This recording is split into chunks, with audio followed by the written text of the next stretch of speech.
Actors are unemployed. The comedian in me wants to say, well, what else is new? But I digress. Hi, I'm Nick. This is 10 Minutes with Nick, and I wanted to talk today about the ongoing actors' strike. Yes, the ongoing actors' strike. That delightful conversation that every actor, writer, and industry professional in the Hollywood movie industry is excited to talk about. Now, I'm excited to talk about it because I'm a nerd. And from an intellectual standpoint, the standoff between the studios and the unions is very interesting. As a member of SAG-AFTRA, the standoff is very concerning because we're fighting for an increase in our contract, in our base contract, mind you, not the whatever contract agents can negotiate for. Agents can technically negotiate for anything they want. The base contract, the minimums. So the minimums are what most actors who are like starting out, for example, would be earning. That contract has not been raised in line with inflation for a long time.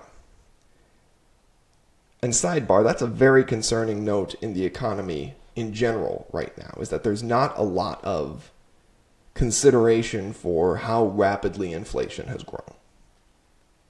I can't say it's every company or anything like that, but when your pay does not increase alongside the rate of inflation, it is essentially operating as a pay cut. Now, look, in a free market, individuals are free to negotiate, but in particularly high leveraged positions like actors and writers, and I mean high leveraged, by that I mean the way the market works is that those jobs are independent contractor jobs, always, and you're paid up front for labor with essentially a bet on if something is going to do well or not. It's a weird pay structure, right? It's very similar to a pay structure for, like a welder or a mechanic. Now, a welder or a mechanic does work 365. Most actors and writers would love to work 365. Again, they have to work other jobs. If there are any young actors out there who are not working a survival job while beginning acting because they just believe that they're going to break out, that's a poor decision. It worked for Chris Pratt. I would argue it probably didn't work for Chris Pratt the way the popular story goes. I mean, he had to pay for things like the van he lived out of. He had to buy food, or he had somebody supporting him. But, again, that's a small digression to say the day rate or the weekly rate to people who work all year round is misleading. That weekly rate, sure, it's $1,000 a week or $1,000+ a week, right? And then depending on which contract you're under, it can go up or down. That looks really good to a lot of people, especially to a lot of Americans right now. That looks really enticing. Like, why are you actors complaining? Well, it's because most actors aren't on set. If they're on set for a full week, that's shocking. Most actors are on set for 2 or 3 days. Now, that day rate is still pretty good if you were making that 365 days a year, but most actors do not. Most actors are fighting to get on projects that will pay them that rate. Most writers, it's the same thing. They have a really, really attractive looking weekly rate or day rate or something, but they're not working 365. So all of a sudden you start stretching that pay out. That doesn't make your month if you're only on set a week. If you're on set 2 days, that doesn't make your week.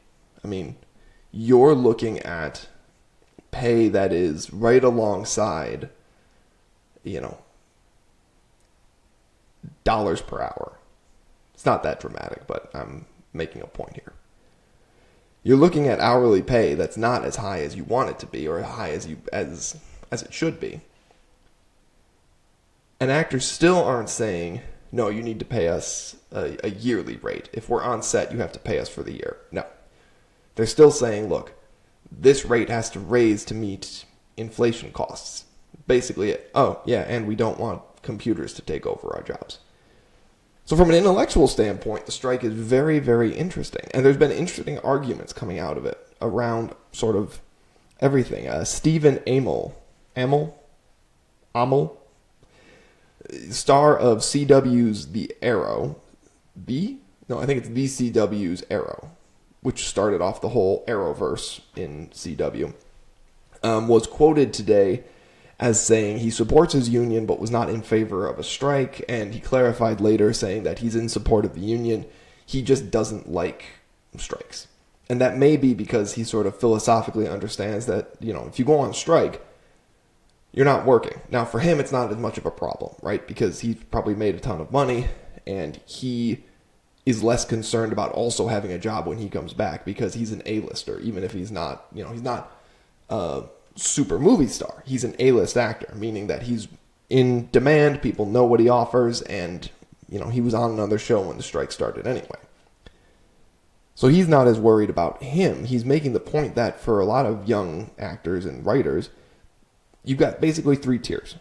You've got people like me, entry level. I've been acting for 2 years, and most of that time has been taking acting classes, right? Like, I've been on set a couple times. My tape is okay, but my tape is okay because I was just okay when I started. I've gotten much better. Hire me. But anyways, there's entry-level actors like me who are working other jobs because there's no way we could support ourselves on acting alone. Then you've got middle-class actors. I'll get back to them in a second. Then you've got kind of the A-list actors and up, and there's probably sort of a floating mid-upper class area. But that upper class is, not worried about a strike because they've been able to bring enough funds in the door that they have a pretty healthy rainy day fund, right? They're not going to lose their homes. They're not worried about losing their homes. Then you have the middle class. Now, that middle class supports themselves completely through acting or writing because they can, and they have to focus on it and do the job they need to do. But they're still living essentially paycheck to paycheck. And that paycheck to paycheck living is fine when the work is coming in the door. When it's not coming in the door, holy crap. Living paycheck to paycheck, even if that paycheck to paycheck living results in a, $60,000, $70,000, $80,000 a year living, it's still paycheck to paycheck. And to be in the middle class of actors and to be on that level, you have to be acting 24/7. You have to live in New York or LA because you'd go broke trying to fly back and forth and get to all the auditions you need to get to in these major markets. So their livelihood depends on acting and writing. This strike for that class of actor is incredibly painful because they're stuck. If the strike ends tomorrow and they had to go pick up another job, well, all of a sudden they got to quit that job and go back to acting, which most of them would do. But while SAG has a ton of resources for actors in that class, and there's relief and emergency funds and things like that, it's not limitless. That's a massive group of actors and writers who are being heavily affected by this strike right now. And most of them are happy to take on the brunt of the burden because they know how important this fight is. And we are at 9.5 minutes. So I will come back to this again in the next episode, and we'll have 10 more minutes on the strike. But suffice to say today, it's a terrifying time realistically, but it's an interesting time philosophically. And we'll get into tomorrow the demands that have been made and the rejections that have been made as well. My thoughts will hopefully be a little bit more organized than they were today because I'm just sort of trying to fire this out the door.